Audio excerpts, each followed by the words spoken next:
You spoke about the cost of living in your speech there. How can you be sure, how can you reassure people that the cost of living will improve in the UK when our economic picture is so reliant on an unreliable ally in an unstable global world?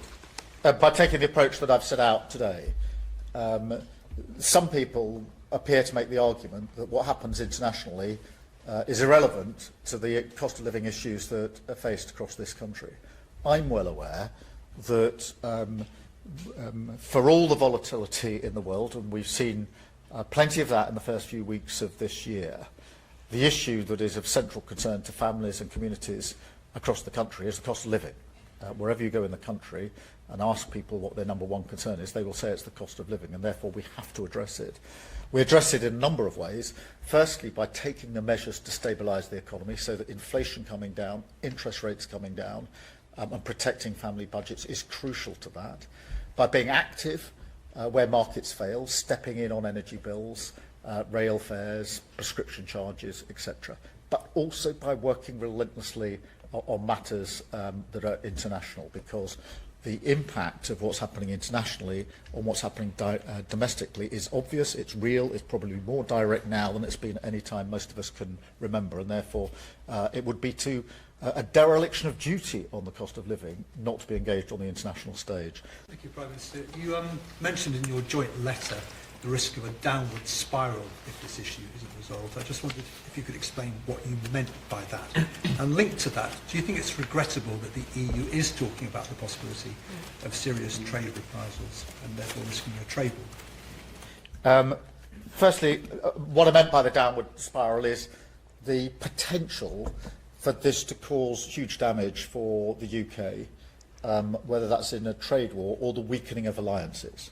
And I do not want to see that happen. That doesn't mean that we put to one side our principles and our values, quite the contrary.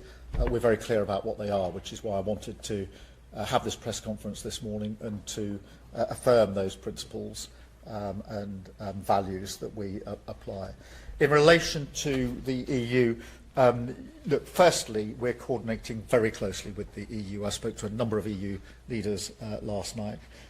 I spoke to Ursula von der Leyen last night and intend to do so again either today or tomorrow, so that we're closely aligned. There's proper unity and coordination in our response.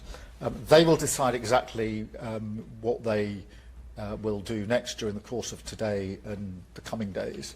But we're working very closely with them, very closely coordinated. And they were among the calls that I was engaged on for most of the day yesterday. Isn't the conclusion from all that's happened up to now that you've been too soft with the President? And isn't the lesson we have to draw from what's happening now is that you have to start being tougher with him? Well, Andy, I don't agree with that assessment, because taking the approach we've taken has yielded hundreds of billions of pounds of inward investment into the United Kingdom. That's hugely important for our economy and for jobs and businesses and the economy more generally. We are involved on a daily basis when it comes to security, defence and intelligence sharing, daily, 24/7, in relation to the interaction on intelligence between the US and the UK is the closest relationship of any two countries in the world, and that keeps us safe in ways I can't explain to you, but I can say very clearly it keeps us safe and is vital to every single person who lives in this country.